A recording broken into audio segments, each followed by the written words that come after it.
El zoológico Parque del Pueblo es uno de los espacios emblemáticos de Nezahualcóyotl, dedicado al esparcimiento de las familias de la localidad. Fue fundado en el año de 1975 y es considerado el único zoológico de la zona oriente del Estado de México. Y tras varias remodelaciones, actualmente cuenta con un aviario, reptiliario, acuario, más de 250 animales de 100 especies diferentes, un museo de historia natural y un recién inaugurado teatro al aire libre con capacidad para 500 espectadores.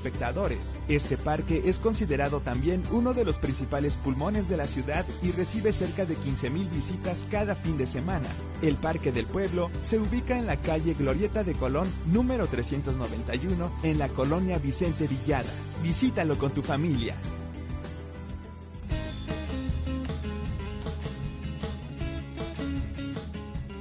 Gobierno Municipal de Nezahualcóyotl.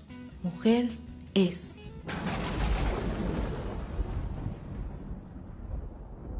Somos las nietas de las brujas que no pudieron quemar. Somos los colores de los lápices que no pudieron matar. Somos las hijas de Juana, Rosa, Frida y las Mirabal. Somos idealistas, montoneras, guerrilleras. Somos madres, amigas, amantes y compañeras. Somos mujeres que luchan y se empoderan, que no se reprimen y viven a su manera. Luchamos siempre para vencer, caemos a veces y de vuelta otra vez en pie. Somos la fuerza de la vida, somos pasión y alegría, somos sangre latinoamericana, somos guerreras, somos hermanas, somos las hijas de la madre tierra, somos las flores de la primavera. Somos tu hija, tu madre, tu abuela. Tomamos las calles y las hacemos nuestras. Gritamos bien fuerte y agitamos banderas. No te calles nunca, mujer compañera, conquista derechos y vuélvete eterna.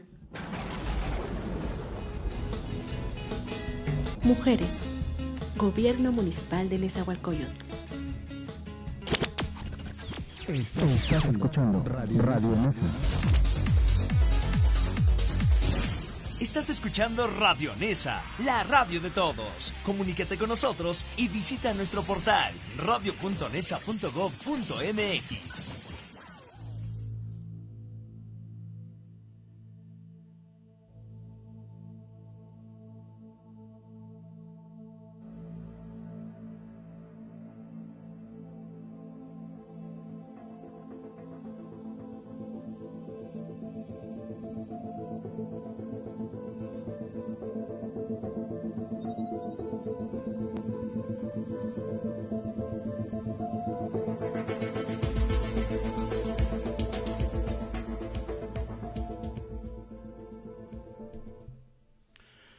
Muy buenos días, bienvenidos a su programa Mundo Enigma.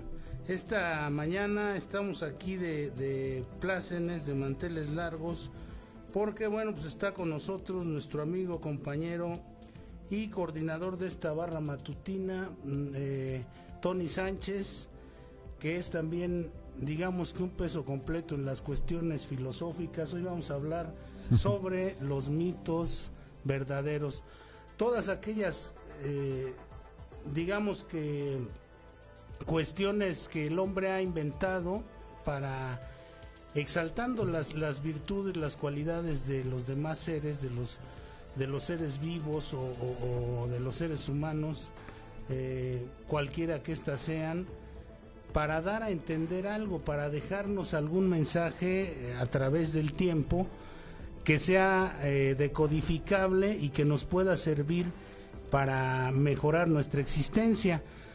En este programa de Mundo Enigma tratamos de asomarnos a otras realidades para mejorar nuestra existencia presente. Adelante, Tony, preséntate. Buenos días, yo soy Tony Sánchez y bueno, buenos días, Nesa. Sí, como dice el profesor, el profesor Tomás, pues sí, yo también soy un miembro más de esta barra matutina, Carpe Diem, que significa aprovechando el día, aprovecha el día. Y sí, bueno, también para mí es un gran gusto estar acompañándolo. Gracias por la invitación y como le digo, sí, aquí estoy para apoyar, para echarles la mano en lo que se pueda y bueno, nuevamente de antemano, le agradezco por permitirme estar aquí compartiendo estos temas tan interesantes contigo. No, al contrario, es un placer para nosotros y bueno, pues es un va a ser muy completo el programa de hoy porque tenemos la asistencia aquí de Tony. Bueno, pues cuando nosotros podemos verificar por medio de los sentidos y del intelecto algo que en lo que pretendemos es la realidad, porque en alguno de nuestros programas anteriores hablábamos sobre aquella obra maestra de Calderón de la Barca que dice que la vida es sueño y los sueños son, pues no sabemos nosotros si nos encontramos en medio de un sueño o si nos encontramos en una realidad. Hacíamos alusión a aquello que nuestras únicas herramientas, pues, para verificar esta realidad en la que nos estamos desarrollando, en la que estamos desenvolviéndonos, son nuestros sentidos y nuestro intelecto. Así es. Nuestro espíritu. Entonces, mencionábamos en programas pasados aquella película de Inception o El Origen, donde DiCaprio hace un objeto, una como pirinola metálica, que para verificar si se encuentra en un sueño o se encuentra en esta realidad, ¿no? O en esto a lo que le llamamos realidad nosotros, que es muy discutible que pudiera ser la realidad. Probablemente yo he pensado muchas veces que la vida es una especie de anidación, donde estamos interactuando en diversos planos y uno de esos planos es en el que estamos en este momento, ¿no? Pero bueno, pues la gente de la antigüedad, que a los que nosotros muchas veces hemos como que menospreciado a veces por el avance tecnológico, pensamos que la sabiduría no era tal, ¿no? Pero evidentemente había un gran bagaje de sabiduría en la antigüedad. Sí, especialmente la antigua Grecia, ¿no? La cuna de la filosofía, ¿no? La cuna del conocimiento. Sí, es importante, como bien lo dices tú, Tomás, digo, en aquellos tiempos no tenían la internet, no tenían todos estos medios los cuales hoy tenemos, pero mira, también gracias a estos personajes, a estos filósofos, ¿no? Estos filósofos de la antigüedad, griegos, que empezaron por ponernos a hacer estas preguntas que quizá en su momento pudieron parecer absurdas, estúpidas, pero gracias a esas preguntas, a esos cuestionamientos, fueron fundando las bases de la sociedad hoy día, ¿no? Gracias a ellos tenemos hoy día la democracia. Exactamente. ¿Sí? Todos estos, hoy día seguimos repitiendo quizá consciente o inconscientemente las frases de aquellos personajes. Sócrates, yo solo sé que no sé nada. ¿Sí? A veces lo decimos pero no sabemos de quién viene, y Sócrates, el padre de la filosofía, ¿no? Entonces sí, al igual como los mitos, son frases que hoy día siguen teniendo ese gran valor, esa gran influencia dentro de nuestra sociedad hoy día. Sí, y que se han ido transformando conforme va pasando el tiempo, dando origen a otro grupo de mitos como consecuencia incluso a las cuestiones mágicas o a las cuestiones religiosas. Exacto. A las cuestiones rituales, a todo este tipo de cosas, ¿no? Digo, desde los mitos aquellos sumerios donde que por estas fechas han dado origen a muchas especulaciones sobre el origen de la humanidad. Así es. Aquel mito de la creación de la vida de los sumerios, que está descrito en el Enuma Elis, que mucha gente considera este libro, el Enuma Elis, como el origen de la Biblia, ¿no? Como lo que generó después las cuestiones bíblicas. Porque ahí en el Enuma Elis, bueno, pues se habla de un tal Adapa, y en la Biblia se llama de Adán como el primer hombre. Se habla de Enki, de Enlil, de Ninurta, de todos, de Anu, el dios todopoderoso, Anu. Ya sea en el cristianismo es Yahvé, ajá, es Yahvé. Muchos le llaman Jehová. Ajá, exactamente. Bueno, y que entonces, se dio como que se ha generado en torno a esto la especulación filosófica o incluso algunos la llaman conspiranoica, pero la de que fuimos sembrados en este planeta, ¿no? Es como somos como un experimento de los famosos Anunnakis. De los Anunnakis, sí, somos una cruza entre los Anunnaki y aquellos, digamos, el Neandertal o aquella especie humana que ajá, hacen una cruza, y por lo cual de repente nace el ser humano tal como es hoy día, ¿no? Ajá, y está esa especulación de que somos ese experimento, esa cruza entre lo que era el hombre aquel entonces, en esa evolución, junto con el Anunnaki, ¿no? Y hoy día somos esto, ¿no? Son especulaciones, digo, al igual viéndolo desde un punto de vista teológico. uh-huh, Cuando hablamos de los mitos de las creaciones, ¿no? Si te das cuenta, Tomás, todas las culturas antiguas tienen su propia versión de la creación, así como los aztecas, los incas, sí, los mayas, los egipcios. Igual dentro del mismo cristianismo también existe uh-huh, esta historia, o sea, la historia de el pueblo judío no era la excepción, también ellos tienen su historia de lo que llamamos hoy día Adán y Eva, ¿no? uh-huh, Pero bueno, sí, al final de sí, cuentas viene siendo un cuento también. sí, viene siendo un mito. Un mito, exacto. Sí. Entonces, la mitología nos ha ayudado a los seres humanos a ir viviendo y alimentando nuestro espíritu. Uh-huh. Digamos que los mitos han sido el alimento espiritual de los seres humanos. Y bueno, pues por ejemplo hay en diversas partes, hablábamos ahorita de que todos tienen sus mitologías. Por ejemplo, los mayas tienen, entre otras, pues tienen el origen de la vida y todos estos, como todas las culturas. Así es.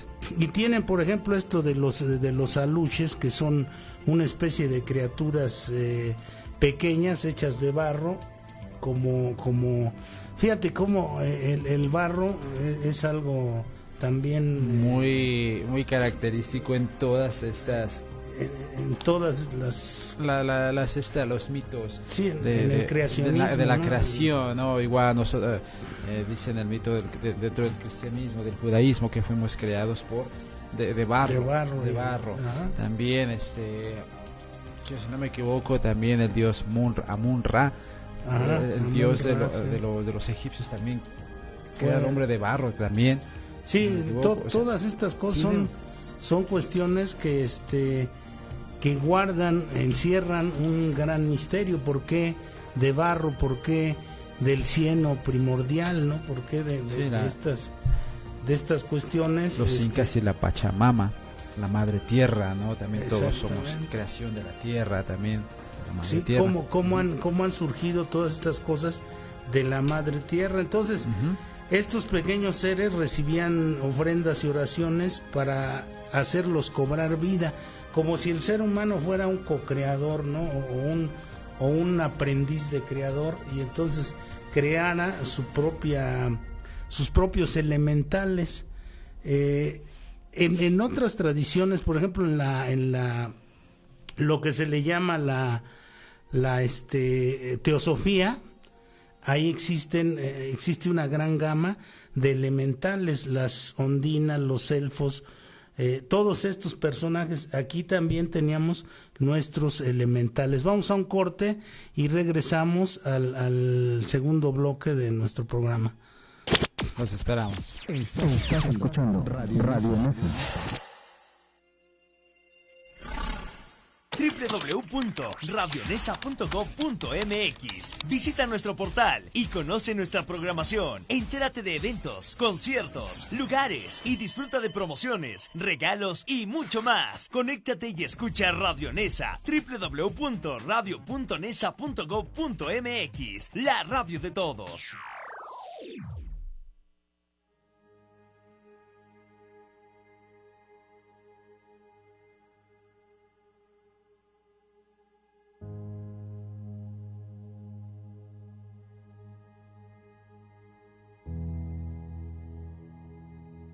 Radio Nesa, la radio de todos, transmitiendo desde el Centro Pluricultural de Ciudad Nezahualcóyotl.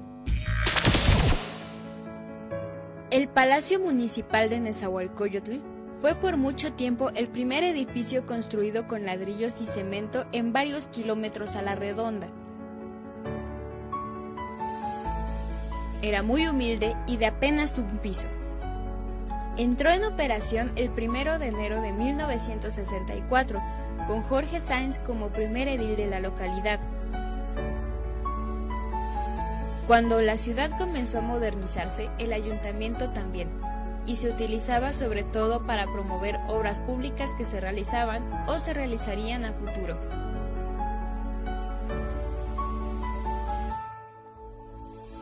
Además, para demostrar que Nezahualcóyotl iba progresando cada vez más, se realizaban espectáculos en la explanada del ayuntamiento. Una de sus principales características es su arquitectura en forma de pirámides mexicas, en reminiscencia al antiguo señorío de Texcoco que le da nombre a la localidad, Nezahualcóyotl.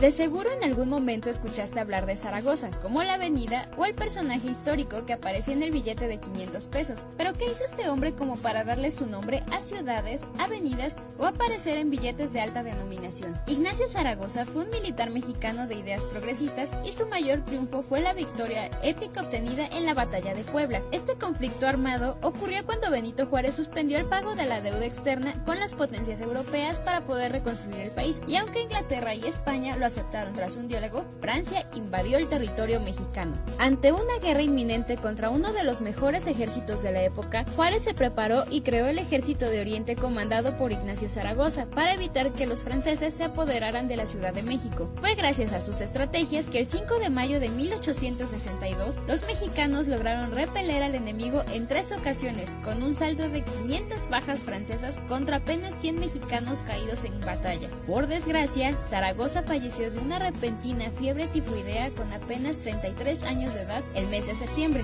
es decir, 4 meses después de su gran victoria. Estás escuchando Radio Nesa. Después del corte, regresamos.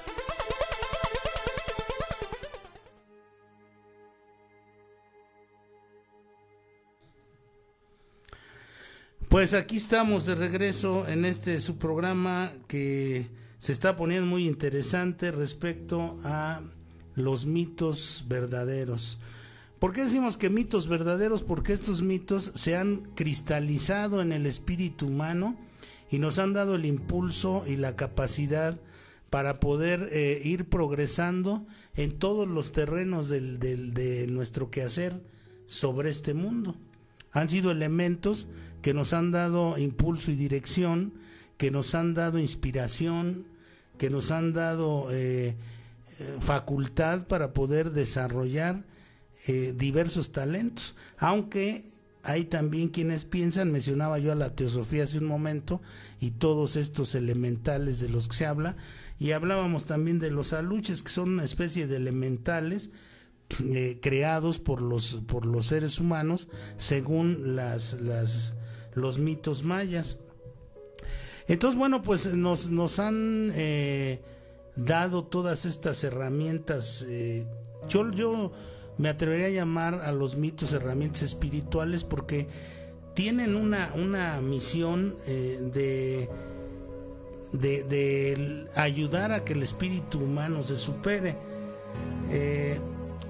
Joseph Campbell fue un investigador norteamericano que desde muy joven, fue digamos que un investigador muy precoz. Desde su más temprana juventud se interesó por los mitos. Tiene un libro fabuloso que se llama El héroe de las 1000 caras, tiene el monomito, que son imprescindibles para entender todos estos asuntos. Entonces Joseph Campbell dice que hay una estructura en todas estas cuestiones de la mitología que tiene que ver con el héroe, le llama él, todos los mitos tienen a sus héroes. El héroe viene o tiene su nacimiento generalmente en condiciones bastante anormales. Anormales, ¿por qué? Porque muchos de estos héroes que aparecen en nuestras mitologías, podríamos decir Mitra, Zaratustra, Cristo, todos estos avatares que nacen, por ejemplo, de una madre virgen, que nacen sin contacto humano, nacen bajo circunstancias bastante fuera de la naturaleza humana, ¿no? Fuera del alcance de la naturaleza humana. Después corren su aventura de vida. Nosotros podemos ver, por ejemplo, el ejemplo más palpable en este momento para nosotros, para aquí en Occidente, es el de el Cristo que aparece, que vive la vida de Jesucristo, la vida de Cristo, su pasión, y después su regreso, pero su regreso de la muerte. La resurrección, el héroe vence a la muerte y regresa con una enseñanza mayor para los demás seres humanos.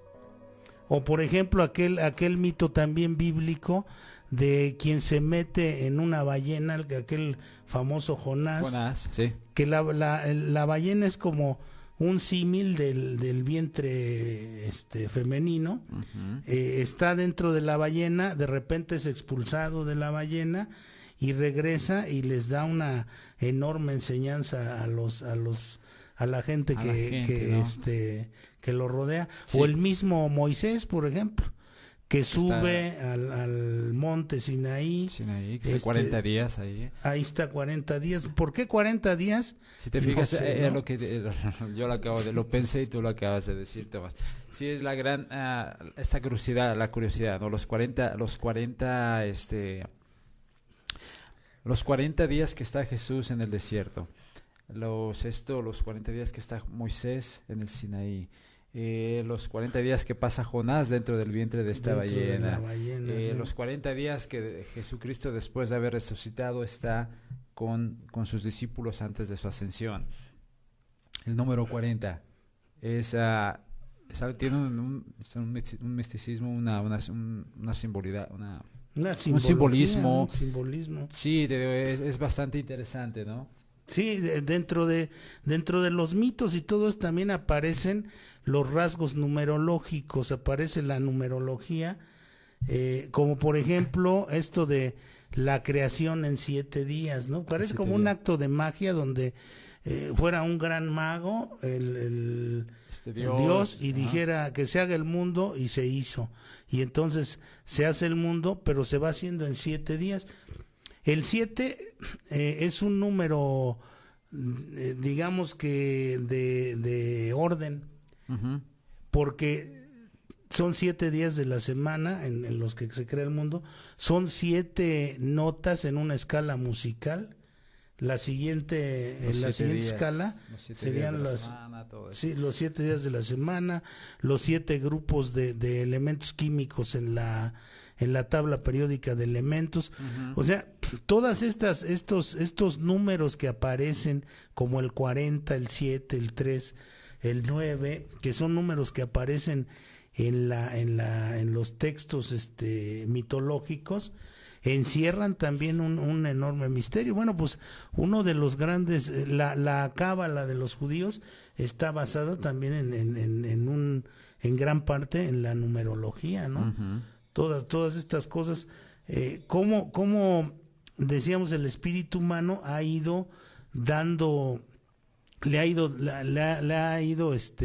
ido aportándole o ha ido buscando dentro de estas supuestas historias fantásticas, ha ido buscando las realidades que lo han ayudado a trascender las épocas y a crear estructuras de orden espiritual, como las religiones, por ejemplo, ¿no? Religiones, sí, dentro de la misma filosofía, ¿no? Lo que acabas de mencionar, los mitos, ¿no? Son cosas, historias, parábolas del pasado, pero que hoy día nos siguen hablando. Hoy día un mito, digamos, como cuando mencionamos, no sé, el mito de Narciso, el mito de la caverna de Platón, sí. Son mitos que hoy día nos siguen hablando, ¿no? A nuestra realidad, ¿no? Que aunque fueron mitos que fueron escritos hace miles de años. Sí, no, y además son mitos que tienen un mensaje muy fuerte para yo apenas puedo imaginarme de dónde se le ocurre a Platón plantear este mito de la caverna. ¿Cuáles fueron los motivos que lo llevaron a pensar de esa manera en la humanidad, ¿no? Sí, tomamos en cuenta, ¿no? Que Platón no tenía el teléfono, no tenía la internet, no tenía todas estas fuentes que hoy día nosotros tenemos de información. Pero también nos da a entender de que esto viene desde hace mucho tiempo, ¿no? O sea, por eso él mismo lo veía, ¿no? Sí. Cuando nos habla de su mito de la caverna, ¿no? De que eso ya, o sea, esta manera como de manipulación, de control a la polis o a la sociedad, lo que es en griego, existe desde aquellos tiempos. Desde aquella época. ¿Cómo él menciona en el libro séptimo de la República de Platón, empieza con este mito, con la alegoría, el mito de la caverna. Y entonces él dice que está platicando con Glauco, una especie de discípulo de él, y le dice, imagínate la siguiente escena, le dice a Glauco. Dice, imagínate una caverna oscura, sombría. Así es. Donde hasta el fondo de la caverna se encuentran unos hombres encadenados de pies, de manos y del cuello. Sí, de manera que no pueden voltear a los lados o sea, siempre tienen que estar viendo hacia enfrente. Sí. Encadenados, fíjense la alegoría, ¿no? Encadenados, mirando hacia el frente siempre, dice, y detrás de ellos, a cierta distancia, hay una mampara como la que usan los charlatanes. ¿Quiénes son los charlatanes? Bueno, pues los que manipulan la realidad. Exacto. Dice, ahí están, un charlatán es una especie de titiritero, en esa época eran los titiriteros. ¿Quiénes son los titiriteros de nuestra humanidad actual? Aquí la pregunta actual? es, ¿quiénes son hoy día? ¿No? ¿Quiénes son hoy día los titiriteros? Fíjense, esto se escribió hace más de 2000 años y tiene una vigencia absoluta. Sí, por eso es muy importante, por eso es muy importante, es bastante importante, antes de poder resumir esta alegoría, este mito, explicarla bien detallada, lo que es lo que Platón nos describía para poderla entender, ¿no? Claro. Entonces la estabas describiendo sobre estos hombres que están dentro de esta caverna. Sí, dice, a cierta distancia está la mampara con como la que usan los charlatanes, y detrás de ella pasan hombres, una serie de personas con estatuillas de animales y de seres humanos. Árboles, lo que tú quieras imaginarte. Exactamente. Se están proyectando. Y esas proyectan hacia el fondo de la caverna, que podríamos equiparar el fondo de la caverna con el mundo material. Sí, hoy día la pregunta sería, ¿cuál es mi caverna? ¿Cuáles son mis cavernas? ¿Qué imágenes estoy viendo, no? Exactamente. Y entonces dice Platón que estos personajes ven pasar las sombras delante de ellos y ellos piensan, fíjense ustedes amigos, que esa es la realidad. Las sombras que ellos ven proyectadas en la pared del fondo de la caverna, ellos creen que es la realidad. Sí. No ven la realidad, sino las sombras que proyecta la realidad. Es su realidad lo que crecieron viendo, porque han estado ahí toda su vida. Entonces nunca salieron de esa caverna, siempre estuvieron encadenados. Pero aquí lo curioso, ¿no? Lo que Platón hace, es muy, muy interesante lo que dice Platón, ¿no? Que están encadenados, pero ellos no saben que están encadenados, porque como toda su vida han estado así, las cadenas son parte ya de ellos. Ellos ven las cadenas, o sea, ven las cadenas, pero a la vez las dejan de ver, porque ya es algo que ha sido parte de su vida siempre. Claro, sí. Entonces las dejaron de ver. Están tan familiarizados con estas entorno, estructuras materiales como estamos nosotros hoy en día con nuestras superestructuras tecnológicas y materiales, que no nos damos cuenta de las cadenas. No, las dejamos de ver. Así como aquellos que estaban encerrados ahí. O sea, estaban encadenados, pero no sabían que estaban encadenados, no sabían que eran esclavos. Exactamente, porque la familiaridad engendra indiferencia. Exacto. Entonces, el estar familiarizado con estos elementos que con los que yo ya crecí, nací, fui viviendo y viendo las proyecciones de la realidad que me dejan ver además las condiciones en las que estoy, me llevan a preguntarme cuál es mi realidad. ¿Cuál es mi realidad? ¿En dónde vivo yo? ¿En qué realidad vivo yo? Mencionabas, Tomás, al principio, este nombre de esta película de Leonardo DiCaprio. Inception o el sí. origen en Digamos, español, sí. O la película que más describe esta situación del mito de la caverna de Platón es la película del Matrix o el Matrix. La Matrix, exactamente. Si no la has mirado, tienes una deuda contigo mismo. O sea, la tienes que ver. Para poder entender este mito del que estamos hablando ahorita con el profesor Tomás, tienes que ver esa película. Va muy de la mano a ese mito, ¿no? A la realidad entre Morpheus y Neo, que nos hablan de esta Matrix, la Matrix que está alrededor de nosotros, pero es invisible, no la podemos ver. Claro, sí, y hay que recordar que todos los mitos, e incluso en la película que menciona Tony, son simbólicos, todo es simbólico. Entonces hay que saber interpretar los significados, porque está Morfeo pues es el dios del sueño, ¿sí? Está Neo, que significa nuevo, el hombre nuevo, y estos nombres tienen un significado. Sí, Trinity es la Trinidad. Sí. No usaron los nombres solamente porque se escuchaba bonito, sino porque tiene algo atrás, tiene una historia atrás el nombre, ¿no? Tienen un sustento mitológico. La Trinidad, el número 3 es un número de creación, es un número creativo. El número 3, si lo vemos nosotros en la teología cristiana, que es la que estamos más acostumbrados a ver, esas son las cadenas que vemos o las cosas que vemos nosotros o la realidad que se nos permite ver. El número 3 es Padre, Hijo y Espíritu Santo. Es lo que crea todas las cosas en esta versión que nos dan. En el hinduismo está Sabas, Rajas y Tamas, que son las mismas, el mismo tipo de fuerzas, que son el número 3, que crean las cosas. En los mismos átomos está el protón, neutrón y electrón, que son 3 fuerzas que están creando todas las cosas.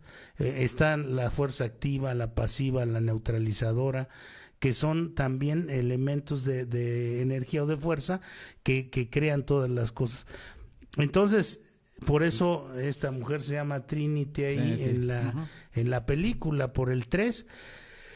Ahora, todo esto, esta película, mucha gente la ve como a mí me decían algunos, no, es que está sumamente violenta y puros balazos mucha y locura. Acción y todo y mucha esto, acción, pero no alcanzan a ver el fondo, el significado, el mensaje que que es muy similar a este mito de la caverna que estamos tratando. Vamos al siguiente corte y regresamos para concluir su programa Mundo Enigma.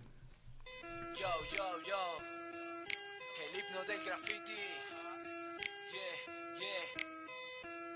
la zona hip hop.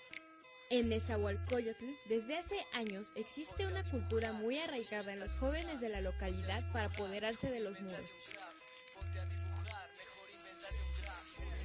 La cultura del graffiti. En Neza, el graffiti tiene un fuerte contenido político, social y cultural, sobre todo en los espacios que se han dedicado para realizarlos, aunque otros son tomados de forma clandestina.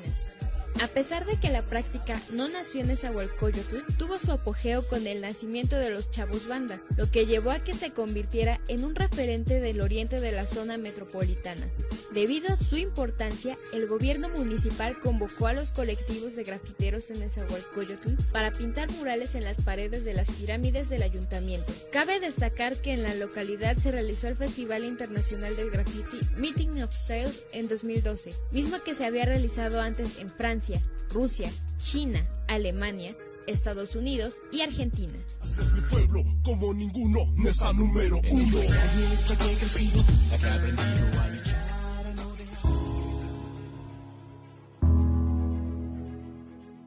Adolfo López Mateos fue un destacado profesor, abogado y político mexicano que llegó a la presidencia el 1 de diciembre de 1958 y asumió este cargo hasta 1964. Durante su gobierno, gestionó la alza de salarios y estableció el llamado aguinaldo para los trabajadores estatales y el sector industrial. Asimismo, se creó el Instituto de Seguridad y Servicios Sociales de los Trabajadores del Estado, también conocido como ISSSTE. En educación, instituyó la gratuidad de libros de texto correspondientes para la escuela primaria. Cabe destacar que López Mateos se caracterizó por ser un excelente orador y tener grandes discursos, además de tener una gran cercanía con el pueblo para atender sus inquietudes y necesidades. Es por ello que fue uno de los presidentes más queridos y respetados por la gente.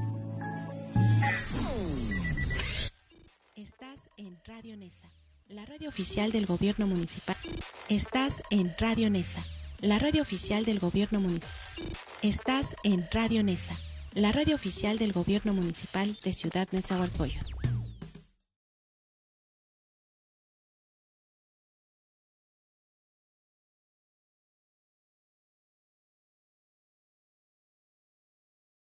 Regresamos a este programa Mundo Enigma. Ya estamos dentro de la caverna de Platón y estamos cuestionando pues estos asuntos. Tony nos tenía ahí alguna... Sí, regresando a este tema de la alegoría de la caverna o el mito de la caverna de Platón, nos habíamos quedado de este hombre, ¿no? De estos hombres que están atrapados, están encadenados, toda su vida han estado así, ¿verdad? Estaban tan encadenados que dejaron de ver las cadenas, dejaron de sentir, o sea, ellos no sabían que eran esclavos. Claro. Tenían estas personas que les proyectaban estas imágenes, las cuales ellos veían, y eso era su realidad. Y lo más grave es que nosotros pudiésemos ser esclavos voluntarios de estas superestructuras que nos tienen dentro de una caverna ideológica. Exacto, ¿no? Entonces, Platón aquí es muy cuando habla de esta alegoría, Platón es muy, me gusta mucho la manera como lo pone, porque dice que un día uno de estos hombres se da cuenta que las cadenas están rotas. Ojo, no fue por iniciativa de él, no fue por rebeldía de que las cadenas se rompen. Simplemente Platón dice, un día amanecieron rotas. Este hombre al verlas se asusta y las quiere poner de regreso, las quiere arreglar nuevamente. Quiere volver a poner ¿Por qué? Porque sus ve algo nuevo y a veces el cambio da miedo. Sí, generalmente. Sí.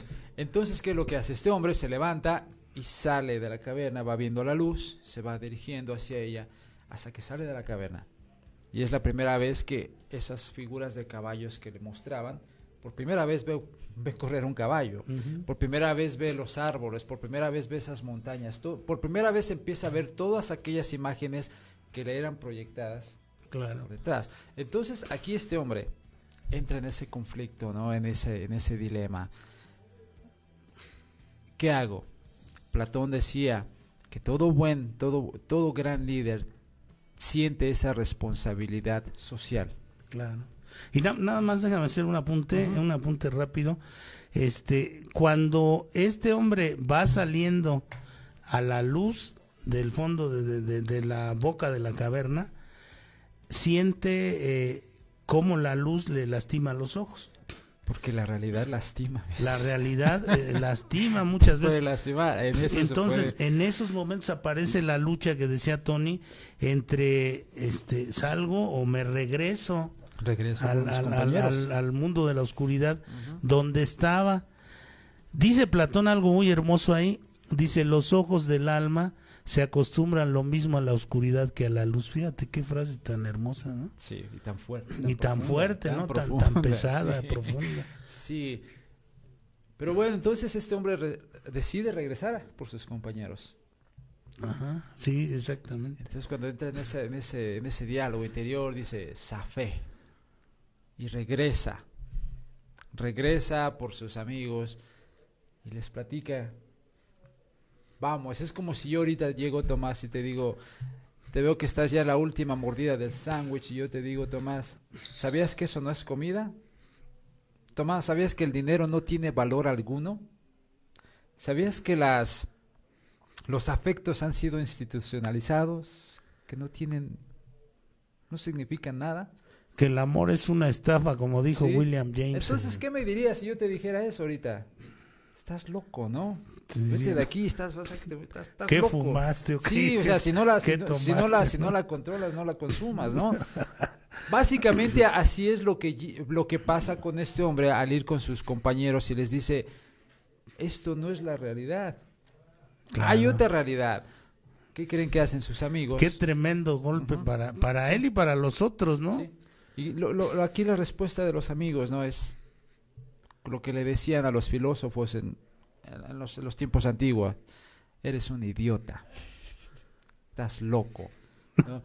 Básicamente así, ¿no? Y en los tiempos modernos igual, ¿eh? Sí, Aquellos que dicen que la tecnología es algo que nos está destruyendo en cierta manera también. Es como un arma de doble filo, ¿no? ¿sí? Porque sí, la tecnología, sabiéndola usar bien, bueno, hoy podemos platicar con una persona en otra parte del mundo. Podemos platicar con ella, pero también la misma tecnología así como nos acerca en ese aspecto, nos está alejando, porque hoy día en la casa es el ejemplo más sencillo, ¿no? Estamos compartiendo el alimento en la mesa y cada quien está con su teléfono Exactamente. Imagínense lo que decía ahorita Tony, que nosotros si nos dijeran que lo que estamos comiendo no es comida, si lo que estamos escuchando no es conocimiento, todo que el dinero al que tanto valor le damos no tiene valor alguno, todas estas cosas y nosotros pensamos hoy, muchos, sobre todo millennials, piensan que están haciendo amigos a través de Facebook, por ejemplo. Sí, o sea, hay gente que se la da de que tiene 5,000 amigos en Facebook. Y no es cierto, no hay que de todos eso en persona de conocer 5. 5 a lo más, ¿no? De esos 5,000. Sí. Entonces te digo, cuando llega este hombre, volviendo al tema, llega este hombre a hablar con sus amigos, a decirles, hay otra realidad. Ellos le dicen, estás loco, eres un estúpido, ¿cómo crees? Y bueno, entonces este hombre da la vuelta y puede empezar una nueva vida. No los quiso rescatar, pero no quisieron. Actualicémoslo hoy día. ¿Sí? Exactamente. Hay que actualizar esto hoy día a nuestra realidad. Hay que empezar a cuestionar a estas grandes, no a lo pequeño, sino a estas estructuras, a las instituciones grandes. Exactamente. O sea, estamos viviendo dentro de este Matrix también. Exactamente. ¿Quién nos dice a nosotros cómo debemos vivir? ¿Quién nos marca las pautas para interpretar la calidad de una vida, por ejemplo? Exacto, porque hoy día nos han vendido la felicidad como esto de ir a comprar lo que quieras. Que eso es, la felicidad está dentro, no la ponen hoy día como dentro de este materialismo. Mientras más tengas, más feliz serás. Exactamente. Y es una gran mentira. Es la mentira de las mentiras, ¿no? Eso es lo que le ha dado tal valor al dinero, es tan exagerado. Hoy día el concepto de la felicidad está dentro de una tienda. Está en una tienda, exactamente. Por ejemplo, tenemos para muestra, hay botones, la canción esa de ya vieja de un grupo mexicano, Las Flans, Me enamoré de ti en un bazar, adentro de una tienda, dentro de un lugar a mi esposa, donde se comercia. Que le gusta mucho esas canciones. Ahí dentro de un lugar donde se comercia, puedes encontrar el amor. Entonces, bueno, pues todas estas son de alguna manera van dirigiéndonos hacia lo que a estas superestructuras les conviene que nosotros hagamos. Sí, sí. Ellos nos marcan los criterios para podernos vestir, para poder, bueno, incluso hasta les hacemos publicidad.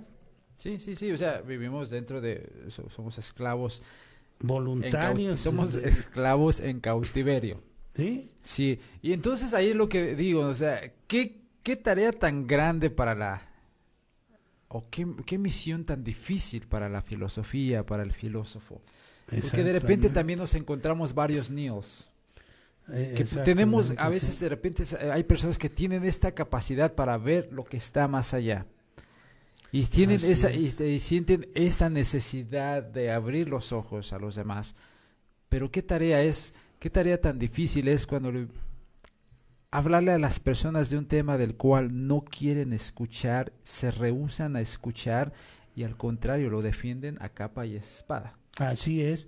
Sí, mucha gente dice, no me molestes, déjame de estar diciendo esas cosas porque yo estoy bien así, a mí así es mi vida, yo soy feliz, etcétera, etcétera.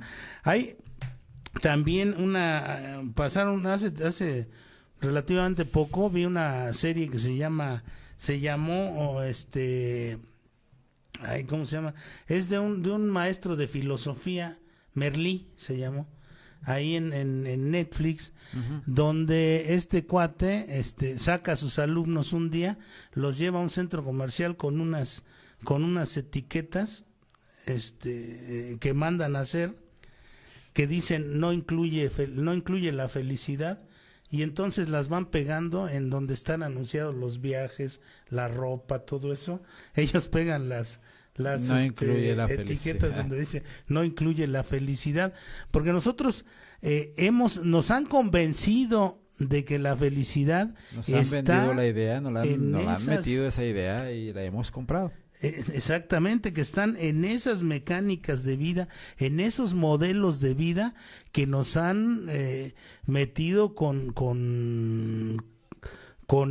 una gran sofisticación a través de medios de comunicación, a través de cuestiones disque educativas. Ahora que está de moda todo este asunto con la reforma educativa, que sí, que sí no. Yo me jubilé hace un par de años de la docencia y no, todavía ni es un par de años, hace un año y medio más o menos me jubilé, y entonces yo recuerdo que había una campaña muy nefasta en contra del magisterio, porque se querían imponer otros modelos educativos que probablemente estén auspiciados o hayan estado auspiciados por estas superestructuras de las que estamos hablando. Así es. Entonces, bueno, más probable. Es lo más probable. Entonces, ¿qué querían hacer? Volvernos a poner las cadenas, decir, a ver, ya si quieren escapar ustedes, no, les vamos a poner sus cadenas y los vamos a regresar, sí, y los vamos a regresar al fondo de la caverna. Por eso este mito tiene una vigencia, es atemporal, vaya. Sí, o sea, no va a pasar de moda, o sea, es algo que Platón escribe hace que aproximadamente 1500 años, no más, 2500 años, sí. 2500 años.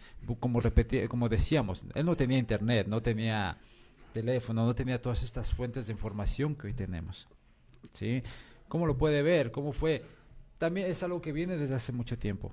Sigue estando y estará. Pero te digo, yo creo que la gran manera en la cual uno puede liberarse de eso, o sea, a veces hablamos sobre las revoluciones, estos cambios, pero yo creo que la única manera debe ser una manera personal e individual de la liberación, llegar al conocimiento, abrir los ojos. Exactamente, sí. Parte de esto, de todo este asunto, es encontrar una forma de liberación a través del conocimiento. Exacto. El conocimiento de sí mismo, mencionabas hace rato a Sócrates, conócete a ti mismo y conocerás el universo y los dioses y todo esto. El conocimiento de sí mismo y el conocimiento de las diversas de las materias diversas que hay en este mundo, ¿no? Sí. Pero no nada más el conocimiento de las materias, porque entonces dejamos un hueco muy grande en nuestra propia conciencia. Si nos dedicamos a las cosas exteriores, dejamos un hueco enorme. Lo que yo hablaba ayer en mi programa de ayer en Sapereaude, ¿no? Hablaba sobre el pensamiento crítico. Exacto. Aquella persona que piensa por sí mismo, que es original, que no se deja, que lo cuestiona todo. Exacto. Que busca respuestas por sí mismo, no tanto lo que me quieran decir que es, sino que yo busco me informo y llego a mi propia conclusión, no a la conclusión que ellos quieren que yo llegue. Eso es ser una persona crítica. Sí, y desgraciadamente a nosotros nos llaman, aquellos que están tras la mampara, nos llaman la masa acrítica, es decir, una masa sin criterio. Millones de seres humanos voluntariamente aceptando sin chistar todas aquellas cosas que nos dicen. Exacto. Entonces el pensamiento crítico es un elemento súper necesario para el crecimiento de nosotros como individuos, y obviamente esto se los vamos a transmitir a los demás. Con esto pues nos despedimos el día de hoy. Vamos a decirles a nuestra audiencia, pues no hay que parar de cuestionar todas las cosas en este mundo para que no volvamos a tener las cadenas. Simplemente que no nos den a tole con el dedo, que hoy día está muy de moda. Pero bueno, saludos a todos, que tengan un excelente día y los esperamos aquí la próxima semana en su programa Mundo Enigma. Que tengan un excelente día.